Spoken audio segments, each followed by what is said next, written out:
Salut à tous les amis, j'espère que vous allez bien, c'est Corentin. Aujourd'hui FAQ, voilà, donc je l'avais dit, la FAQ des 500 abonnés, donc du coup encore merci beaucoup pour les 500 abonnés, donc on les atteint à peu près quelques semaines, donc vraiment merci, c'est vraiment cool, je suis vraiment content, je pensais pas un jour atteindre les 500, bon peut-être pour vous c'est pas beaucoup, mais pour moi c'est quand même pas mal, donc pour vous remercier, une petite FAQ, donc je vais demander de poser des questions du coup, que ce soit sur Twitter, sur Instagram, sur YouTube, enfin bref, voilà. Donc vous m'avez répondu que ce soit en privé, par Twitter, sur Insta, dans les messages, enfin dans les DM et dans le talk de story.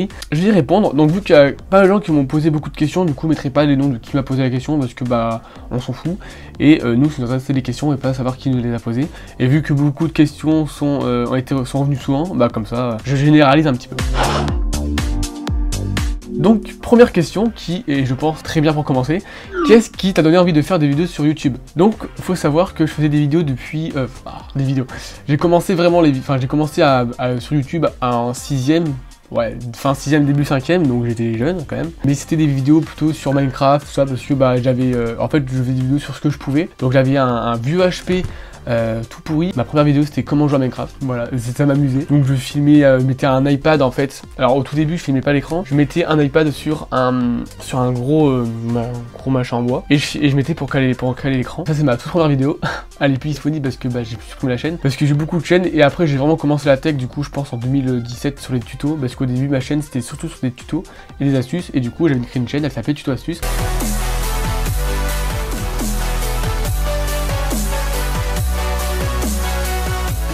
Et voilà, et après lors de la WWDC de 2018 avec iOS 13, il me semble c'était 2019 avec iOS 13, j'ai renommé la chaîne Corentin et Hightech, et du coup bah voilà, du coup c'était Corentin, et c'était bien mieux parce que bah, après j'ai commencé à faire des vidéos de meilleure qualité. Mais c'est surtout quand j'ai eu l'iPhone 11 Pro, enfin l'iPhone 11 ou l'iPhone 11 Pro, parce qu'avant je filmais avec la caméra du Mac, tout ça, donc j'ai commencé comme ça. Et du coup, bah après, ça m'a envie de continuer parce que j'aimais bien faire du montage, parler, faire des trucs, voilà, c'est tout. Je pense que c'est un bon argument. Donc la question qui suit un petit peu, c'est comment te vois-tu dans 1 an et dans 10 ans au niveau de YouTube, etc. Alors pour ceux qui savent pas, l'année prochaine je vais partir à Chambéry pour faire mes études, donc à l'IUT de Chambéry, pour faire un DUT MMI. Je sais pas si je vais pouvoir continuer comme ça à faire des vidéos parce que bah je sais pas si ça prend beaucoup de temps. Voilà, j'aurai pas tout ça parce que j'ai pas emporté tout mon décor dans un petit appart de 10 mètres carrés. Mais ouais, je pense que je continuerai un petit peu les vidéos. Bah du coup, commencer sur les vidéos sur Final Cut Pro, les petits tutos comme ça, comme j'avais dit, parce que ça prendra moins de temps à faire. Et après, dans 10 ans, je sais pas. Après, il faut savoir que je fais ça juste pour m'amuser. Je fais ça parce que ça me plaît. Voilà, je fais ça parce que j'aime bien en faire. Ça m'entraîne à faire du montage, à parler, tout ça. J'aime aussi expliquer les choses aux gens, tout ça. Donc c'est pour ça que je fais ça. Après, je sais pas si je continuerai dans 10 ans. Ça, on verra dans 10 ans. Hein. Pour l'instant, moi, je vois le présent, pas le futur. J'attends de voir l'année prochaine. Ensuite, autre question, c'est quoi ta grande peur sur YouTube? Alors, j'ai pas de grande peur parce que vu que je fais ça pour m'amuser et que je m'en fous de voir si ça marche ou pas, bah j'ai pas de grande peur en mode est-ce que ça va marcher, est-ce que ça va marcher. Mais effectivement, si je pense, je voulais que ça marche, que je gagne de l'argent avec YouTube, tout ça, je pense que ma grande peur ce serait que je fasse une vidéo que ça marche pas, mais vu que je fais ça pour le plaisir et que je fais pas ça pour que ça marche, j'ai pas de grande peur. Ensuite, tu as déjà eu l'idée d'arrêter YouTube, donc ça plusieurs fois, mais ça c'était plutôt quand j'étais plus jeune parce que bah j'avais plus trop d'idées, parce que je faisais des vidéos sur ce que je pouvais en fait. J'ai sorti une vidéo sur comment créer un support en Lego, donc ça avait rien à voir avec la tech. Mais effectivement, je voulais arrêter plusieurs fois, mais je voulais pas supprimer la chaîne parce que je voulais la laisser. Je me dis on sait jamais si un jour je vais reprendre. Mais j'ai fait plusieurs fois des grandes pauses. Hein. Par exemple, entre ma vidéo sur l'iPhone 11 et avant, il y avait quand même 6 mois d'écart, donc ça fait quand même beaucoup. Voilà, des fois je fais des pauses, des fois je reviens en fait. Je fais mes vidéos quand j'ai envie d'en faire une et quand ça me plaît, et c'est comme ça que je vois YouTube en fait. Ensuite, autre question un peu plus sur la tech et la vidéo, donc quel est mon matos tech vidéo de rêve? Alors, j'ai pas de... Ouais, si je dis forcément des rêves.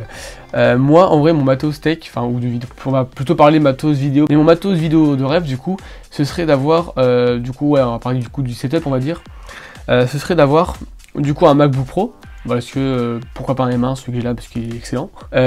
Pourquoi pas du coup quand je suis dans un bureau fixe avoir soit un des Mac Pro qui va sortir avec une puce M1 encore plus puissante, parce que je pense que ça c'est l'avenir, et avoir un grand écran 21/9 pour les montages. Ça j'aimerais bien parce que c'est un petit peu le rêve de tous ceux qui font de la vidéo. enfin tout du montage. Et aussi pourquoi pas avoir dans ma toute vidéo du coup avoir un appareil photo parce que j'en ai pas encore, je filme à l'iPhone.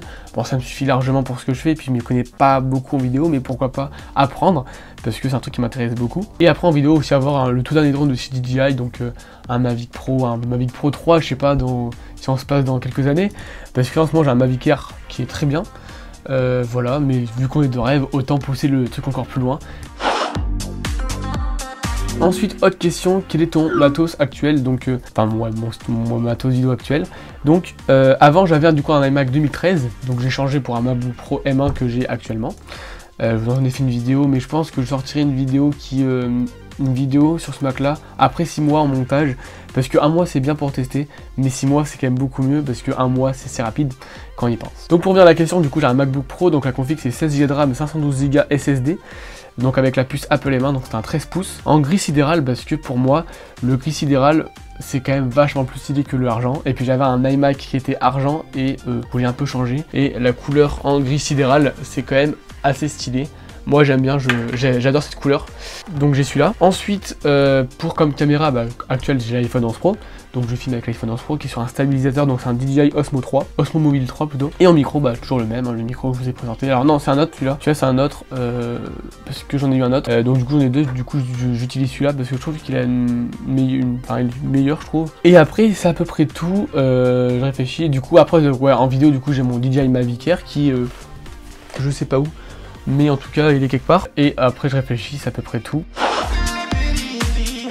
Et dernière question, on va finir par ça là, c'est la dernière question que j'ai eue. Donc du coup c'est, tu utilises quoi comme logiciel, soit pour montage, pour image, tout ça. Pour faire les montages du coup j'utilise Final Cut Pro, voilà.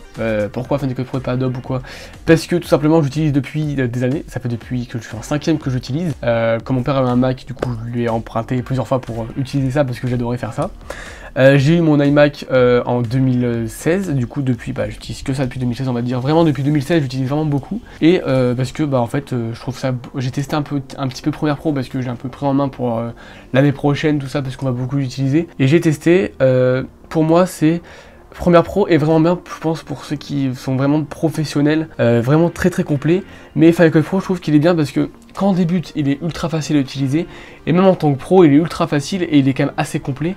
Peut-être pas au niveau de Premiere Pro, mais quand on a des plugins, tout ça, c'est quand même assez complet. Et pour ce que je fais, ça suffit largement. Et puis la grande force de Final Cut Pro, c'est que quand on a un Mac, il est optimisé de fou, c'est la folie. Donc voilà pourquoi j'utilise Final Cut Pro. Et pour les miniatures, j'utilise Pixelmator Pro, voilà, pas Photoshop. Avant, j'utilisais Photoshop, mais j'ai testé comme ça Pixelmator et vraiment, genre j'aime bien comment il est fait. Il est compatible à main aussi, donc ça change tout aussi. Mais j'aime bien la présentation, vraiment je l'aime beaucoup. Et il est aussi ultra facile à utiliser. Bon, peut-être pas aussi complet que Photoshop, mais pour ce que je fais, ça suffit largement. Donc je fais mes bannières, mes miniatures, tout ça dessus. Et aussi, la question, j'ai pas vu la fin, pour la retouche photo, parce que pour ceux qui savent, sur mon compte Instagram secondaire, je fais beaucoup de photos, tout ça, avec mon téléphone. Alors, je les retouche sur Lightroom sur mon iPhone, mais des fois, il m'arrive de les retoucher sur macOS, sur l'application photo. Et oui, on peut le faire, parce que je trouve que c'est intégré au truc photo, j'ai un peu la flemme de tout exporter. Et puis comme ça, c'est automatiquement relié à mon téléphone. Et puis je trouve que c'est quand même assez complet, enfin peut-être pas au niveau de Lightroom tout ça, mais on peut faire des trucs sympas quand même, donc j'utilise ça aussi. Donc Lightroom et on va dire photo. Donc voilà, j'ai répondu à toutes les questions que j'ai eues. Merci encore d'avoir posé toutes ces questions. Merci beaucoup aussi pour les 500 abonnés, voilà, encore merci. Voilà, vous pouvez vous abonner si c'est pas déjà fait, lâcher un petit pouce bleu, ça me ferait extrêmement plaisir. Voilà, donc pourquoi pas atteindre les 1000 abonnés un jour, hein, soyons fous. Vous pouvez aussi vous abonner à ma chaîne secondaire. Voilà, je fais des petites vidéos sympas, c'est assez cool, vous pouvez y aller. Je vous dis donc à la prochaine, c'était Corentin. Allez, salut!